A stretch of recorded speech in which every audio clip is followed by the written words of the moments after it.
ምዕራፍ 17 አብርሃምም የ99 ዓመት ሰው በሆነ ጊዜ እግዚአብሔር ለአብርሃም ተገለጠለትና እኔ ኤልሻዳይ ነኝ፣ በፊቴ ተመላለስ፣ ፍጹምም ሁን፣ ቃል ኪዳኔንም በእኔና ባንተ መካከል አደርጋለሁ፣ እጅግም አበዛሃለሁ አለው። አብርሃምም በግንባሩ ወደቀ። እግዚአብሔርም እንዲህ ብሎ ተናገረው፣ እነሆ ቃል ኪዳኔ ካንተ ጋር ነው፣ ለብዙ አሕዛብም አባት ትሆናለህ። ከዛሬም ጀምሮ እንግዲህ ስምህ አብርሃም ተብሎ አይጠራ፣ ነገር ግን ስምህ አብርሃም ይሆናል፣ ለብዙ አሕዛብ አባት አድርጌሃለሁና፣ እጅግም አበዛሃለሁ፣ ሕዝብም አደርግሃለሁ፣ ነገሥታትም ካንተ ይወጣሉ። ቃል ኪዳኔንም በእኔና ባንተ መካከል ካንተም በኋላ ከዘርህ ጋር በትውልዳቸው ለዘላለም ኪዳን አቆማለሁ። ላንተና ካንተ በኋላ ለዘርህ አምላክ እሆን ዘንድ በእንግድነት የምትኖርባትን ምድር የከነዓን ምድር ሁሉ ለዘላለም ግዛት ይሆን ዘንድ ላንተና ካንተ በኋላ ለዘርህ እሰጣለሁ፣ አምላክም ሆናቸዋለሁ። እግዚአብሔርም አብርሃምን አለው፣ አንተ ደግሞ ቃል ኪዳኔን ትጠብቃለህ። አንተ ካንተም በኋላ ዘርህ በትውልዳቸው በእኔና ባንተ መካከል ካንተም በኋላ በዘርህ መካከል የምትጠብቁት ቃል ኪዳኔ ይህ ነው። ከእናንተ ወንድ ሁሉ ይገረዝ፣ የቁልፈታችሁንም ሥጋ ትገረዛላችሁ። በእኔና በእናንተ መካከል ላለውም ቃል ኪዳን ምልክት ይሆናል። የ8 ቀን ልጅ ይገረዝ፣ በቤት የተወለደ ወይም ከዘራችሁ ያይደለ በብርም ከእንግዳ ሰው የተገዛ ወንድ ሁሉ በትውልዳችሁ ይገረዝ።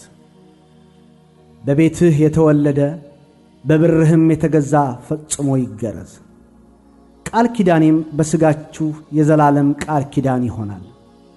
የቁልፈቱን ሥጋ ያልተገረዘ ቁላፍ ሰው ሁሉ ያቺ ነፍስ ከወገኗ ተለይታ ትጥፋ፣ ቃል ኪዳኔን አፍርሳለችና።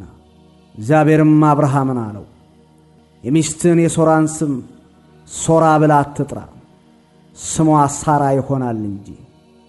እባርካታለሁ፣ ደግሞም ከእርሷ ልጅ እሰጥሃለሁ፣ እባርካትም አለው፣ የአሕዛብም እናት ትሆናለች። የአሕዛብ ነገሥታት ከእርሷ ይወጣሉ። አብርሃምም በግንባር ወደቀ፣ ሳቅም፣ በልቡም አለ፣ የ100 ዓመት ሰው በውኑ ልጅ ይወልዳልን? 90 ዓመት የሆናትም ሳራ ትወልዳለችን? አብርሃምም እግዚአብሔርን እስማኤል በፊት ቢኖር በወደደው ነበር አለው። እግዚአብሔርም አለ፣ በእውነት ሚስት ሳራ ወንድ ልጅን ትወልድልሃለች፣ ስሙንም ይስሐቅ ብለህ ትጠራዋለህ። ከእርሱ በኋላ ለዘሩ የዘላለም ቃል ኪዳን እንዲሆን ቃል ኪዳኔን ከእርሱ ጋር አቆማለሁ።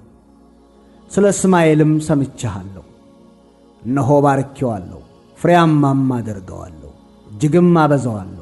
12 አለቆችንም ይወልዳል፣ ታላቅ ሕዝብም እንዲሆን አደርገዋለሁ።